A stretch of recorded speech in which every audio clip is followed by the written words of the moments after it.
boa noite! O painel regional de hoje tá mais do que especial porque teremos 4 entrevistados. Por isso, fica ligadinho aí, porque tem muito conteúdo, viu? Nesse primeiro bloco, nós vamos conversar com o Dr. Francisco Américo Fernandes Neto, ele que é especialista emérito em cirurgia geral do Colégio Brasileiro de Cirurgias. Ele também é especialista em cirurgias e membro da Sociedade Brasileira de Cancerologia. Dr. Francisco também é membro titular aí da Sociedade Brasileira de Medicina Legal. E além do meio hospitalar, o Dr. Francisco também foi professor universitário. Ao lado dele está o Dr. Pedro Ricardo de Oliveira Fernandes, que também atua na área da oncologia. Dr. Pedro é cirurgião especializado no Hospital do Amor, é membro titular da Sociedade Brasileira de Cirurgia Oncológica, especialista em cirurgia geral pela PUC e uma observação: o Dr. Pedro é filho do Dr. Francisco. Para a gente dar início aqui ao nosso bate-papo, eu gostaria de fazer a primeira pergunta para o Dr. Francisco. Doutor, o senhor atua nessa área há muito tempo e a gente sabe que esse é um tratamento que muitas pessoas têm medo quando recebem um diagnóstico, né? Acreditam ali que já estão recebendo uma sentença de morte muitas vezes. A realidade hoje em dia, ela é diferente do que quando o senhor começou a atuar nessa área, né? Eu queria que o senhor falasse um pouquinho disso. Pois é, atualmente mudou muito, evoluiu muito, evidentemente. Nós hoje o câncer é uma doença crônica, acho que o Pedro vai falar isso melhor para vocês depois. Mas realmente, vamos botar aí uns 47 anos atrás, mais ou menos, 45, o recurso que nós tínhamos era o recurso cirúrgico. Né? O tumor sólido, que é aquele tumor que você podia retirar de uma maneira, às vezes, curativa, mas outras vezes apenas paliativa. Né? E era a cirurgia, até então, era a única solução viável. Nós tínhamos quimioterápicos, mas ainda muito rudes, coisas muito não tão bem elaboradas como nós temos hoje, né? E o que acontecia? Nós fazíamos a cirurgia e às vezes podíamos lançar mão de alguns quimioterápicos, como o 5-FU, que nós usamos até hoje. Ainda peguei a mostarda nitrogenada, que não existe mais, e que causava mais danos às vezes, né? E a própria radioterapia queimava o paciente, fazia muita ferida. Hoje não, hoje nós temos uma radioterapia excelente, a quimioterapia, são nossos oncologistas clínicos, são especialidade, é uma coisa que o Pedro e eu fazemos, nós fazemos, é só a parte cirúrgica. Então essa parte clínica, como existe a clínica médica, fica com nossos oncologistas clínicos, e um trabalho de equipe, né? O câncer é um trabalho de equipe muito bem feito, com toda a parte de paliação, tudo, mas nós temos grande sucesso e a oncologia brasileira vai muito bem. Hoje já tem a Sociedade Brasileira de Cirurgia Oncológica, já há uns 30 e poucos anos, e coligada a várias entidades no exterior, na Europa, na ESSO e nos Estados Unidos também. O Pedro fez a formação dele lá em Barreto, né? Eu tive na minha formação os estágios no INCA, mas isso há mais de 40 anos atrás. E agora perguntando ao Dr. Pedro, né? Primeiro, o que todo mundo em casa quer saber, né? Eu acho que essa pergunta é natural quando se vê pai e filho trabalhando junto. O seu pai foi seu grande inspirador aí. Sem dúvida. Foi devido, graças a ele, que eu me tornei médico. Desde criança, acompanhava ele nas visitas à Santa Casa, aos pacientes internados, e fui me apaixonando. Não teve outra saída, não. Mas ele e a mamãe até tentavam me aconselhar a buscar outras alternativas. Eu fiz estágio em fórum, porque eu sempre também quis ser polícia. Mas a medicina sempre me chamava mais, sabe? O exemplo é uma coisa que marca muito a gente. E o exemplo dele foi muito bom.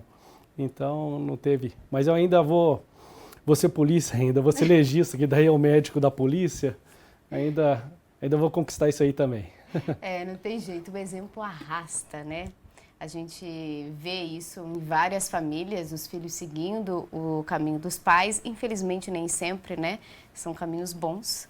Alguns aí acabam seguindo caminhos ruins, né? Mas a maioria segue aí a profissão pelo amor. E é um detalhe, né? Que quem trata de câncer, os médicos envolvidos nesse tratamento, tem que ter muito amor. Não só pela profissão, mas pelo paciente em si. A área total de médica, né, é por paixão, é por amor mesmo, porque exige demais. Se não for assim, é difícil se manter ali, né? E vendo seu pai tratar as pessoas com todo esse amor e carinho, acho que isso te incentivou a estar não só na medicina, mas na mesma área que ele, né? Sim. A gente vê que existem algumas áreas na medicina que são realmente diferenciadas. A oncologia, a pediatria, a obstetrícia, sabe? E existem umas coisas assim que, mais, vou dizer assim, que precisa de gente mais sensível, sabe? Que vai passar o Natal com o paciente, vai viajar com o paciente, vai num bar brindar a cura ou vai até no velório do paciente.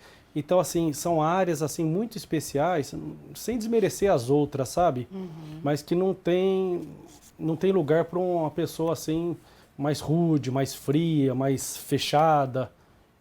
Sente, né? Às vezes a gente fala, ah, não, o médico está acostumado. Nunca acostuma. Cada paciente é uma história nova, né? E falando nesse sentimento todo, o senhor que também atuou, né, na área da educação, essa formação para novos médicos, ela vai muito além do que apenas métodos que são aplicados ali, né? Já dá para identificar ali nos alunos, esse realmente tem o amor pela profissão, esse está aqui só porque o pai, né, quer que ele realize o sonho da família. E isso, falando em formação, a gente tem uma formação hoje no Brasil considerada boa, falando em médicos, nessa formação para a medicina?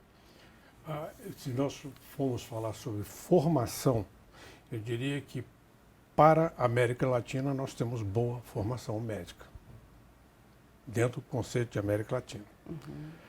Se nós formos jogar isso para o mundo, nós perdemos muita coisa para a Europa e para os Estados Unidos. Isso é visível, né? A outra coisa que acontece é que eu discordo, né? Lecionei mais de 40 anos, e até hoje trabalho com internos e residentes. A formação mudou muito. Então, principalmente aquilo que dá estrutura à carreira médica, são as cadeiras básicas, né? Por exemplo, a anatomia, a fisiologia, a farmacologia, e depois, já no curso clínico, a clínica médica, a clínica cirúrgica, a pediatria e obstetrícia, que é a força máxima da medicina, que você vai mais usar, como o Pedro falou, sem relegar as outras especialidades, a oftalmologia, tudo. Mas é isso que nós precisamos daquele médico que vai dar um plantão, que vai atender um posto de saúde. Ele vai fazer aquela medicina que vai solucionar muitos casos ali, às vezes até nem procura porque precisa de médico para estar doente, precisa até de um papo, né, de uma conversa, de uma orientação, né? Quantas vezes na minha vida eu fui procurado, né, dentro do consultório, às vezes no ambulatório, porque a mãe queria opinião sobre a filha que ia casar e outras coisas de família que vai. Então, isso tudo é um preparo que é mais assim dirigido ao pediatra, ao clínico, ao cirurgião geral. Então, que se envolve mais com a família. Isso aí eu tenho sentido que nós estamos perdendo. Estamos perdendo esse glamour da medicina. Eu falava há pouco, com os colegas agora, que antigamente você ficava, quando você passava no vestibular de medicina, você ficava doido para começar, porque você queria o quê? Você queria dissecar, queria ver um cadáver, você queria... E você respeitava muito isso, não era querer porque era curiosidade só. É porque você tinha a missa, eu falando, tem a missa do cadáver, todo mundo respeitava, naquele cadáver. Hoje o aluno não tem mais cadáver para dissecar. Ele aprende um boneco, um diapositivo, né? Uma outra coisa que eu também, sem demérito, mas antigamente os teus professores de anatomia eram todos cirurgiões. Então eram médicos ensinando anatomia a médicos, né? Então, você comparava aquela anatomia que você vê no cadáver, aquilo que você fazia na cirurgia, explicava, tem um método mnemônico, olha, você não pode ligar esse vaso aqui, tá vendo? É muito importante. Então, essas coisas todas, como se comparava aquela anatomia que você ali, naquele tempo não tinha átomo, mas tinha raio-x, olha aqui, você via, aprendia muita coisa. Hoje não tem mais isso. Hoje se estuda em pedaços de peças dissecadas que não foi dissecado por aquele aluno, não decoreba danado, ou então, diapositivo, bonecos. Chega um paciente bem diferente, né? Muito, né? Então, eu acho que nós perdemos muito nessa parte da medicina, do ensino, perdemos sim, né? Perdemos muito na parte clínica, né? Nós tínhamos que formar clínicos, cirurgiões gerais, pediatras gerais, isso que a gente precisa. Depois as grandes especialidades, evidente, né? Nós precisamos de especialistas, mas isso mudou muito, né? Um médico, ele precisa estar pronto para tudo, né? Tudo. Principalmente no momento de cirurgia. Não tem, às vezes não vai dar tempo de você chamar um especialista, é você que vai ter que resolver ali, O cirurgião né? geral que tem que resolver isso. Entendeu? Nós estamos vindo agora para cá e virou um carro aqui na estrada, na Anhanguera, Ricardo Pedro. Foi, né? A primeira coisa que nós vamos, paramos, ver se tem vítima. Não, já está fora, está bem. Então, nós não viríamos para cá, vamos atender. Entendeu? Então, a medicina é uma coisa que acontece na tua vida o dia inteiro. Né? É uma devoção mesmo, né? Estar na medicina. E isso eu falava do médico, essa proximidade com o paciente. Antigamente a gente tinha o médico da família, né? Hoje a gente ainda tem alguns programas, até mesmo do próprio SUS, que tenta restituir esse médico da família, mas pela demanda, por todas as dificuldades que a área médica tem, a gente sabe que é difícil isso acontecer. Mas esse médico que conhecia a família toda, né, sabia até dos problemas que vinham hereditários. Fechavam diagnóstico, às vezes, com problemas que sabiam já de outros pacientes, né, da mesma família. Hoje, infelizmente, a gente já não tem. Muitas vezes, e esse é um assunto que a gente vai tratar no próximo bloco, nós não temos nem mesmo o respeito pelos médicos que estão sofrendo demais, principalmente por conta da violência, enfim, da pandemia e tudo mais. Mas a gente vai falar disso no próximo bloco com os nossos outros entrevistados, porque agora eu queria que a gente falasse um pouquinho mais a respeito do câncer em si. Hoje a gente vê que parece que está maior a incidência, né, do câncer. Mas também existe hoje a possibilidade de ser diagnosticado com uma rapidez, o que antigamente não era dessa maneira. Às vezes as pessoas morriam, não sabiam nem de quê e depois ia se descobrir, checar que era vítima de um câncer.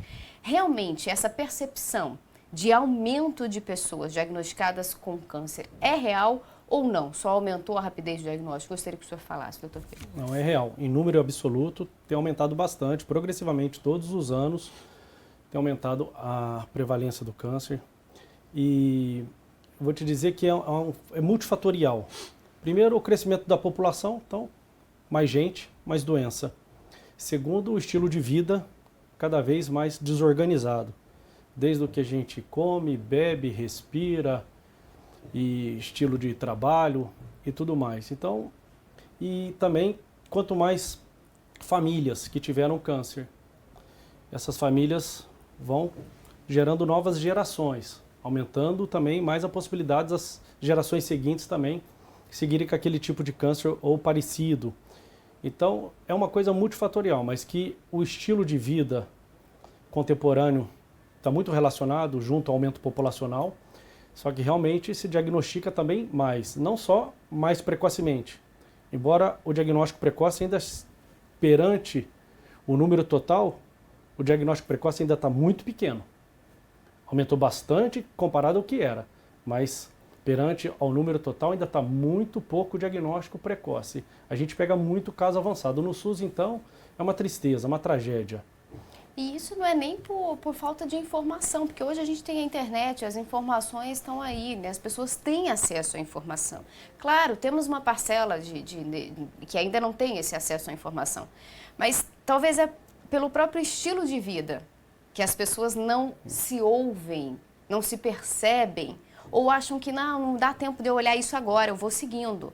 E aí quando chega no momento que a doença para a pessoa, é um momento às vezes tarde demais, né? Mas isso é mais também, assim, eu acho que está certo o que você disse, mas principalmente para os pacientes da medicina privada, de convênio.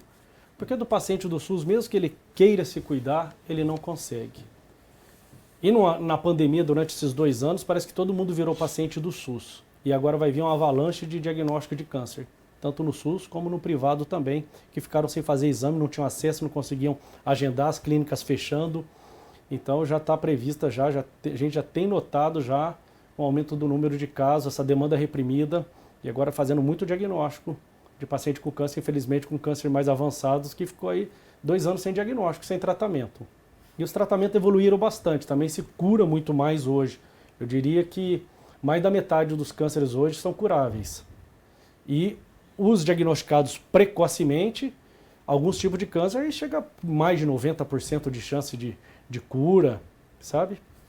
Por isso essa necessidade, né, da gente conseguir fazer esse diagnóstico precoce, né? Você falava a respeito do estilo de vida.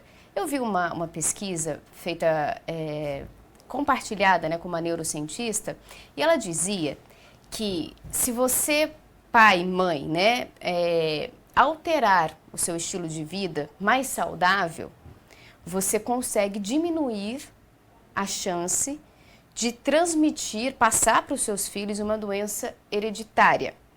Isso é real ou não é real? A gente consegue alterar isso com o estilo de vida ou não? Não consegue alterar a sua genética, não consegue. Existe uma coisa que a gente chama de epigenética, aquilo que está acima da genética. Você pode mudar, sim, de uma célula, toma um raio-x, ele vai lá no teu DNA, modifica, você vai formar um tumor dentro de você. Mas não quer dizer que você vai transmitir isso para o seu filho. É claro que se o pai e a mãe tiverem uma vida mais saudável, vai transmitir isso para o filho também. A tendência é que ele tenha também uma vida saudável. Tá vendo? E se ele tiver uma vida saudável, ele vai ser mais resistente, vai ter um sistema imunológico mais desenvolvido para enfrentar o câncer. E se o tiver, vai ter melhores armas para combater, né? Vai estar uma pessoa forte. Ali, imunológico não quer dizer que seja musculoso, não, né? Mas imunologicamente resistente. Agora, é o que o Pedro falou, não tem jeito só porque você mudou de vida, você vai mudar. Pode ser que no futuro, não sei, né?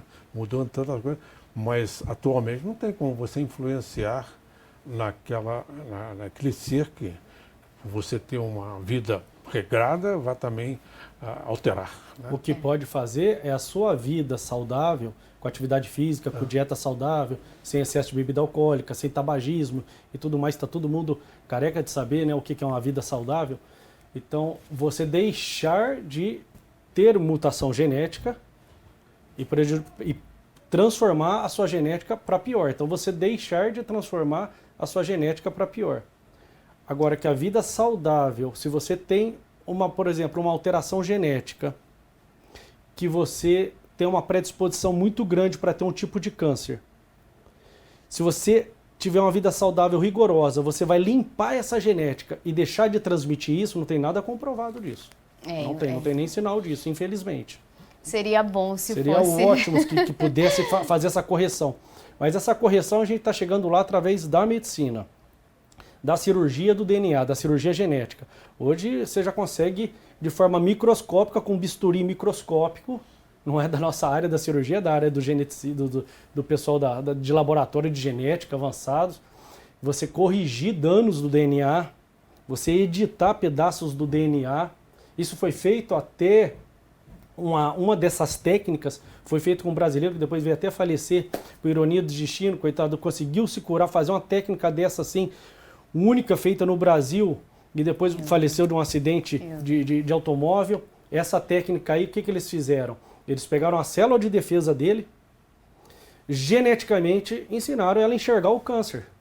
E fizeram depois uma imunoterapia com glóbulos brancos, com células de defesa dele, capazes de enxergar o câncer e matar o câncer. Olha que coisa fantástica. Quer dizer, então, aí a gente chegaria num momento épico, né, da medicina, com possibilidades de erradicar o câncer, se é permitido eu dizer isso, erradicar o câncer, porque nós temos câncer causados por estilo de vida, sim, por alimentação e por genética. E o vírus, né, que parte do câncer de útero e tudo mais.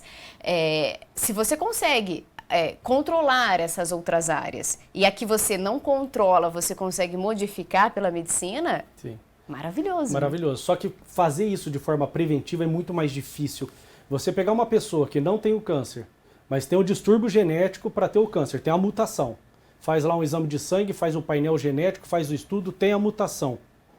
E aí, você fazer uma cirurgia em cada DNA dos bilhões de células. 2 bilhões. Sabe como que você vai corrigir isso tudo? É uma coisa que vai acontecer, mas eu não acredito que a nossa geração, infelizmente, vai ver isso. Mas a nossa geração vai continuar vendo cada vez mais o câncer sendo curado, sendo diagnosticado mais precocemente. Hoje temos diversos tipos de imunoterapias, que já em vários casos substituem aquelas quimioterapias tradicionais, mais tóxicas, sabe? Então, imunoterapia também tem efeito colateral, mas efeito colateral normalmente menos intenso do que aquela quimioterapia forte, antiga, sabe? Mas infelizmente ainda não funciona para todos os casos, sabe? Então hoje o câncer é uma palavra só para mais de 1000 doenças diferentes. Para mais de 1000 diferentes. Então o tratamento cada vez mais está direcionado a cada tipo de câncer. Então, por exemplo, câncer de mama. Tem, eu vou te dizer, mais de uma centena de câncer de mama diferente. E não tem um tratamento só para todos. Uma vai receber hormonioterapia assim, outra vai receber quimioterapia assado, a outra vai poder fazer uma imunoterapia, a outra vai precisar de uma radioterapia, a outra nem precisa. É o que não dá pra gente tirar como parâmetro tudo, né? Porque às vezes você vê lá, a filha da fulana teve câncer, menina, mas ficou ruim, aquelas conversas de comadre, né? Nossa, mas ficou muito ruim, e fez quimioterapia, e caiu tudo o cabelo. Aí a pessoa que recebeu o diagnóstico agora já pensa, vou morrer, vou ficar dessa mesma forma. E não é assim, né? Hoje a gente tem vários tipos de quimioterapia que nem cai, tem algumas que nem cai o cabelo. Sim. Quem passou por isso na família sabe que não é um tratamento fácil, a família toda precisa desse apoio. E em nome de todas as pessoas que passaram por isso, minha família, nós enfrentamos isso. Não é fácil, eu queria agradecer vocês. Eu vou dizer com as palavras de uma paciente minha, a Rosa Guerreira. Ela disse, o câncer, ele não é da pessoa, ele sempre é da família. Sim. Sabe? E por isso que nessa especialidade de alta complexidade, tem que ser gente com esse propósito, tem que ser especialista, porque ainda muita gente mete a mão no câncer e não é especialista, muito menos habilitado, sabe? Não dá para misturar. A formação do oncologista ainda é uma coisa muito restrita. A gente ainda tem que avançar muito, né? Muito. Mas por termos profissionais como vocês, como o exemplo que a gente tem aqui, né? Do amor à profissão, que passou do pai para o filho, que hoje continuam trabalhando junto, atendendo, salvando a vida de tantas pessoas e curando a alma da família, não só o corpo, né? Eu queria agradecer a vocês pela profissão. Obrigado. E dizer que a gente precisa de mais pessoas assim, mais médicos assim, né? E a gente passaria aqui horas conversando, mas infelizmente o nosso tempo está acabando. Obrigada, doutor. Imagina. Obrigado, senhor, por ter, além de exercido a profissão, ter passado esse amor para o filho do senhor. Tem que agradecer a mãe também. A mãe também, né? Claro. A Dona Maria do Carmo.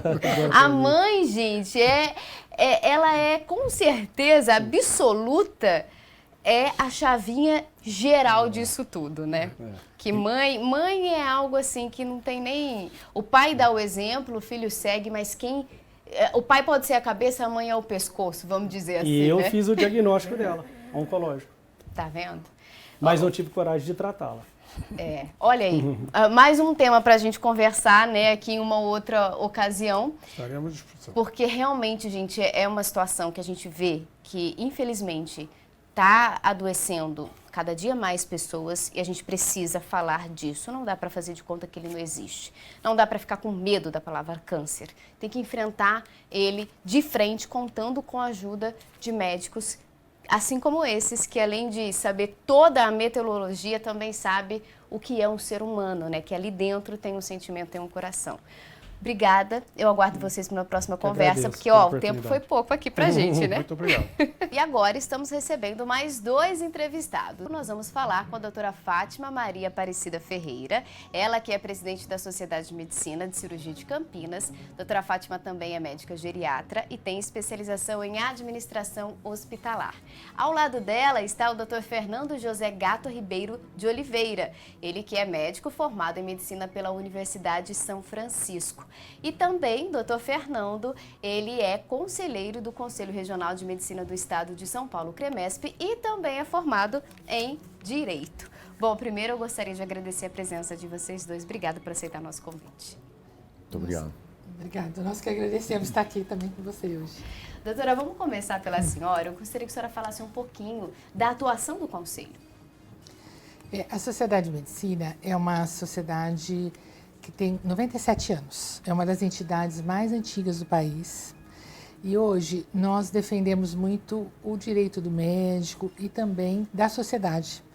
Então, a nossa proposta de trabalho sempre é trabalhar com a reciclagem dos médicos. Nós temos 44 departamentos científicos na sociedade. Também na parte de lazer, nós temos um clube de campo bem gostoso. E nós também fazemos muitos trabalhos com a sociedade. O que é isso? A gente divulga vídeos para que as pessoas entendam de uma maneira leiga como os cuidados com a hipertensão, com a saúde, com a criança.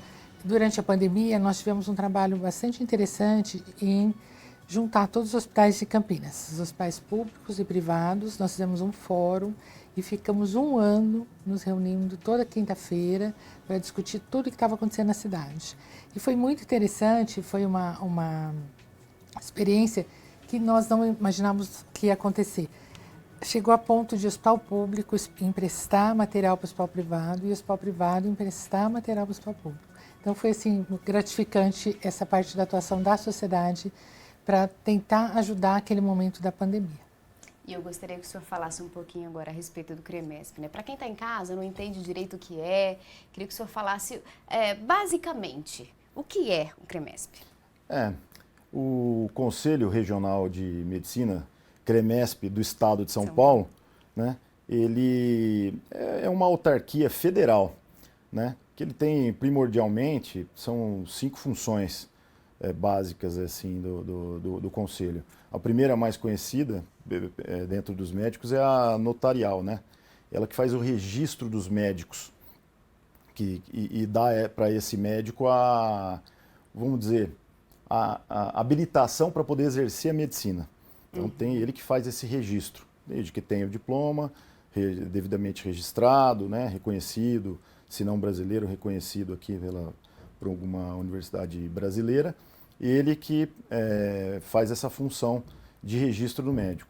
Outra função também muito conhecida é de fiscalização das unidades de saúde.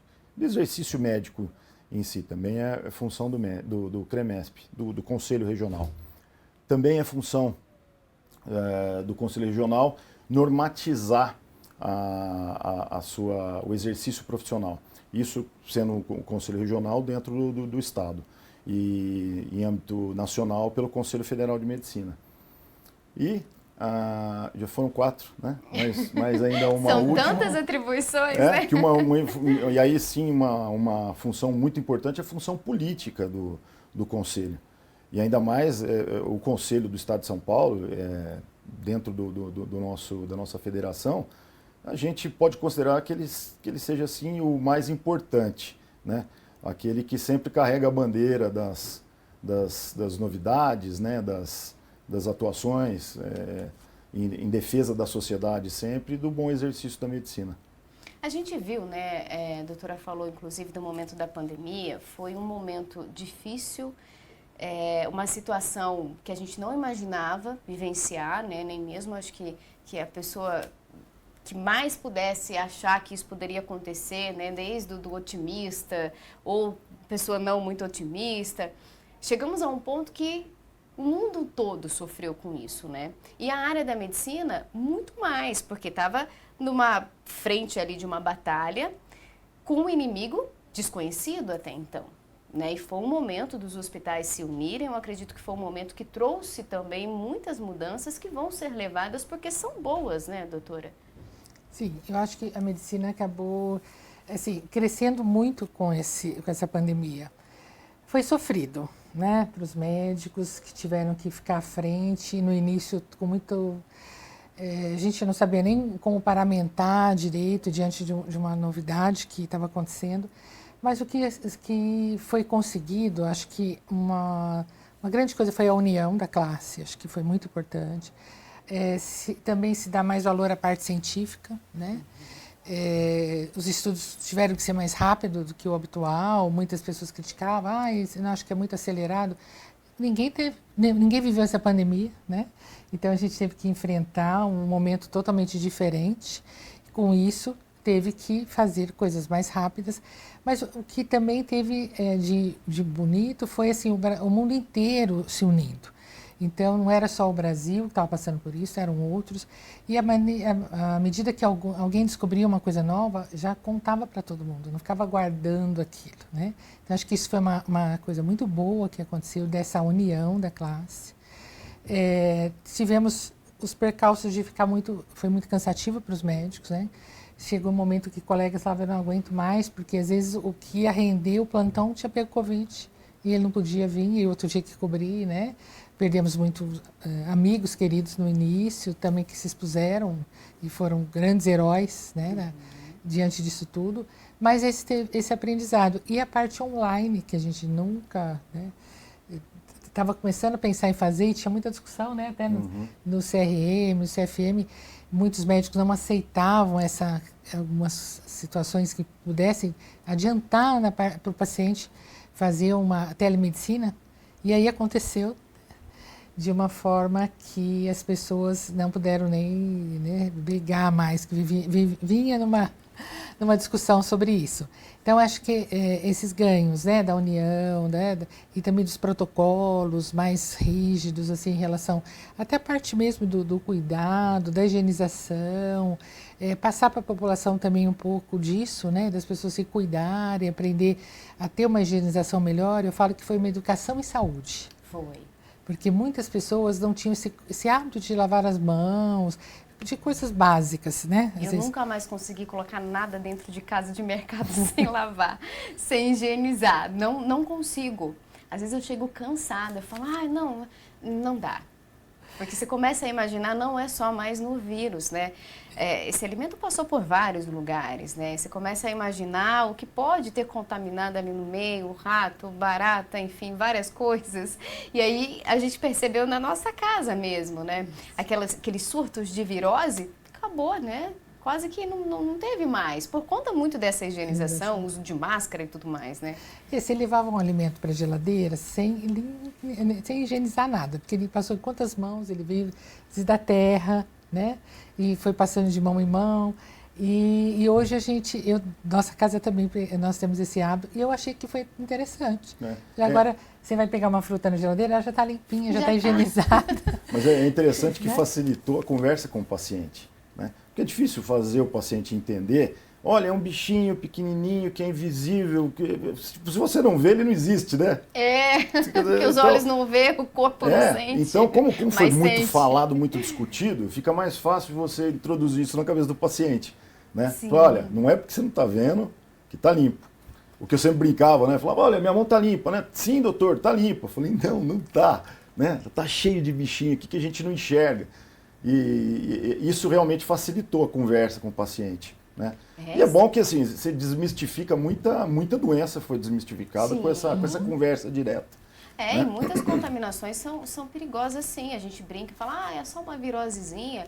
Não, mas tem contaminações aí que podem ser por conta de bactérias e dependendo da pessoa, criança, idoso ou até mesmo idade média ali, são gravíssimas. Muita gente que sofre inclusive de problemas estomacais, gastrite, tem a tal da bactéria que fica lá, H. pylori no estômago, que é uma chatice fazer esse tratamento, mas tudo isso você se evita com uma boa higienização dos alimentos, né? Então a gente avançou muito nesse sentido, sem dúvida nenhuma.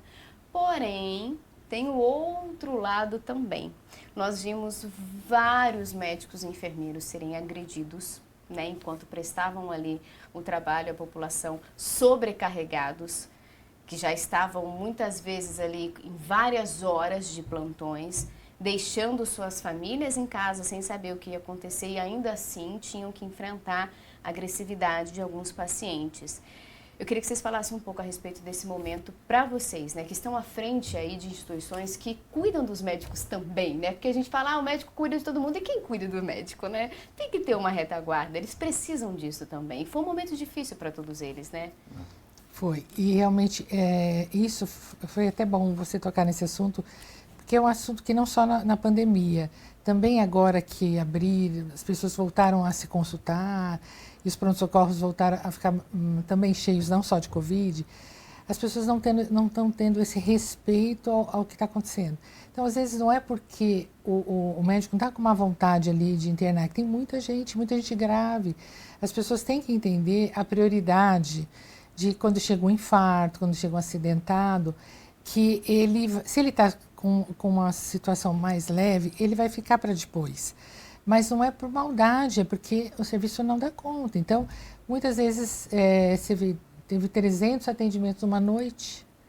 Se uma média era 100, como é que você vai dimensionar aquilo? Então, a gente trabalha com estatística, né?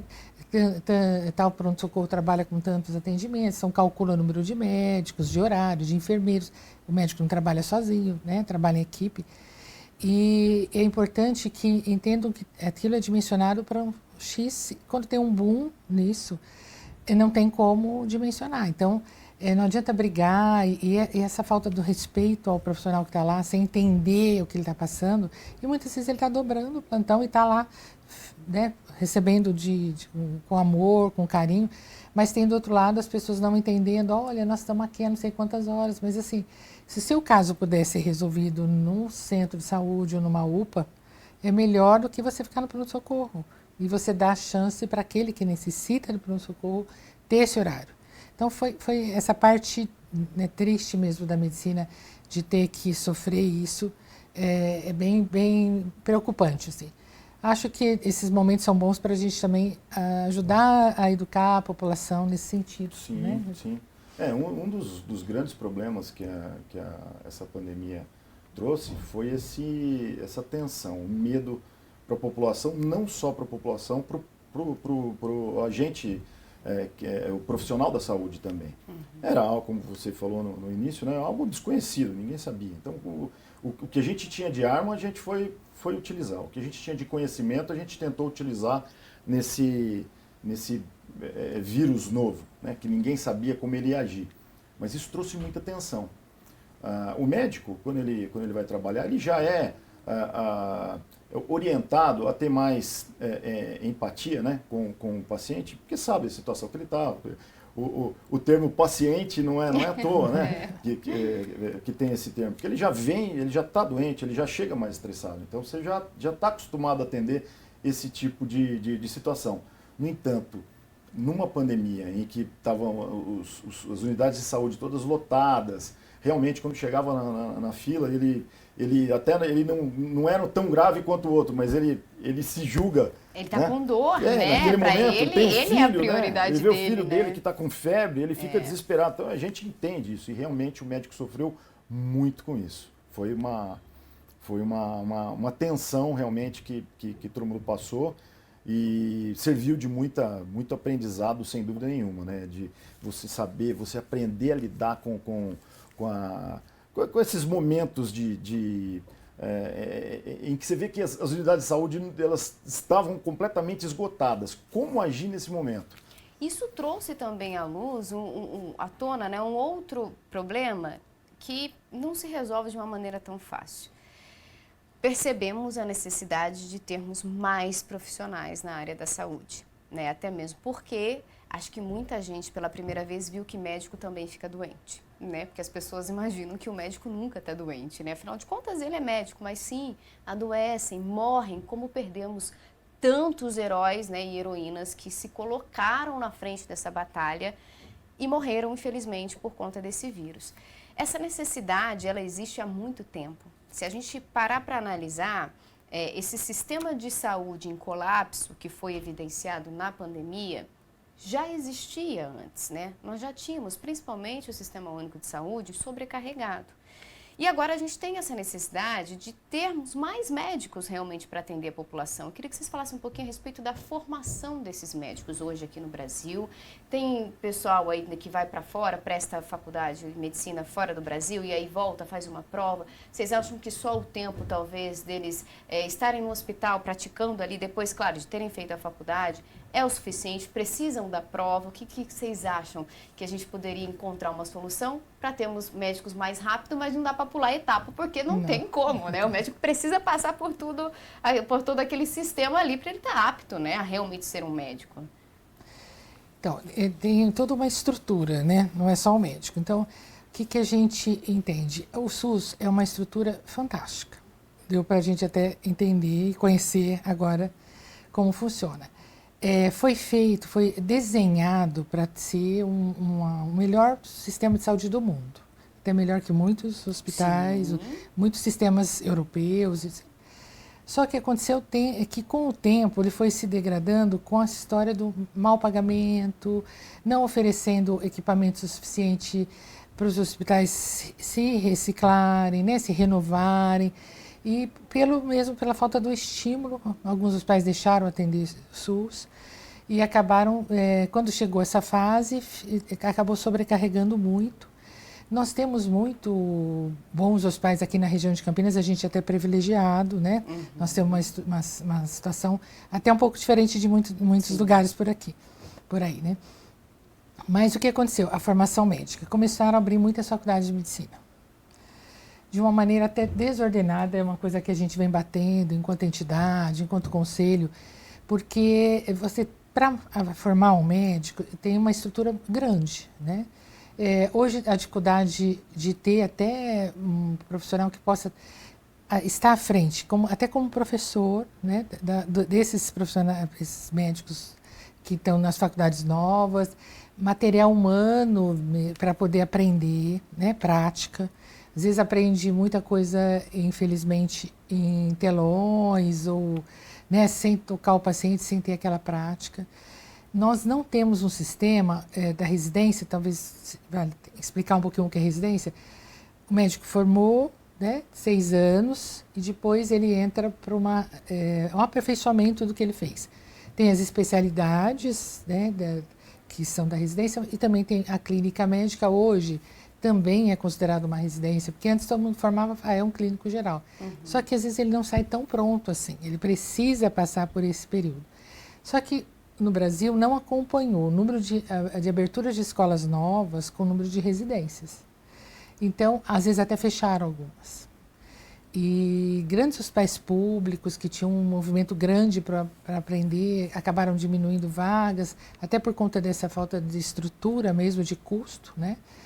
E isso faz com que a gente acabe tendo muita gente no mercado que não está tão bem, não é que ele não foi tão bem preparado, ele precisa de mais, aprendizado, tempo, né? mais técnica, de estar frente a frente ao paciente para aprender. Né? É um período além do aprendizado, né, da prática. Porque uma coisa você está aprendendo os livros, né? E outra coisa você está na frente do paciente. A prática, na verdade, nada substitui, né? Eu queria até que o senhor falasse um pouquinho a respeito do que o senhor acha da formação de nós. Então, antes até da gente opinar, é importante a gente falar com relação a essa dita falta de profissionais médicos na sociedade. Uns anos atrás, o CREMESP, inclusive, ele fez um levantamento sobre o número de profissionais médicos por número de habitantes, né? E se confirmou que, em verdade, o Brasil é um dos países que mais tem médico por habitante. Eu não sei agora, se a senhora sabe exatamente qual é esse número estatístico, mas o que se comprovou que, na verdade, não era falta de médico, era uma má distribuição do profissional em determinadas regiões. Olha. Então esse que foi o grande porém. Então o que tem se lutado bastante para fazer como tem muitas áreas jurídicas, por exemplo, a magistratura é assim, o Ministério Público é assim, onde você cria uma carreira de Estado do médico. O médico, quando ele adentra nesse concurso, ele é obrigado a exercer a medicina por determinado tempo. Ou pode até ser em nível federal, né, dependendo. Mas dentro do seu estado, agir naquele município que não tem médico. Interessante. Né? Então, quer dizer, na verdade, o que você tem é uma grande concentração de médicos em grandes centros, né? E tem uma explicação também por isso, porque onde você tem grandes hospitais, onde tem a formação do médico sai dali, ele acaba se fixando ali. Então, o que precisa é fazer uma distribuição e para que o médico se fixe nesses outros lugares onde faltam médicos. E sempre, né, a questão da remuneração também é muito importante. Porque se você for pensar, o que vai levar um médico aí a exercer a medicina naquela cidadezinha lá do fim do estado, né, do Brasil, ele tem que ter uma motivação, além de ser aquela motivação que a gente já espera do médico, que é a humanidade, né? Mas também aquele médico ele tem a família dele, ele tem o filho dele, ele quer que o filho dele também faça uma boa escola, estude numa universidade. Não são robôs, né? São pessoas, Exato. assim como nós, que têm um privilégio, né, de exercer essa profissão, que além da remuneração tem essa satisfação pessoal, mas eles precisam sim de ser valorizado justamente pelo excelente trabalho, indispensável trabalho que oferece para a população. Bom, a gente ficaria aqui mais horas falando sobre esse assunto, né? Eu acho que todo mundo de casa se interessa. Nós no primeiro bloco conhecemos um pouco a respeito desse contato médico-paciente e agora podemos ver, né, e até respeitar mais aí os médicos vendo esse outro lado, né, da carreira, né, da profissão médica, que cada vez que passa a gente tem que respeitar ainda mais. Provaram isso e nós podemos provar isso nessa pandemia toda. Muito obrigada pela participação de vocês. Quero que vocês voltem mais vezes para a gente abordar outros assuntos, que eu sei que tem vários temas interessantes aí. Obrigada, viu? Muito obrigado. Nós que agradecemos. Obrigada. O painel regional de hoje fica por aqui. A gente volta a se encontrar na próxima segunda-feira. Tchau, tchau.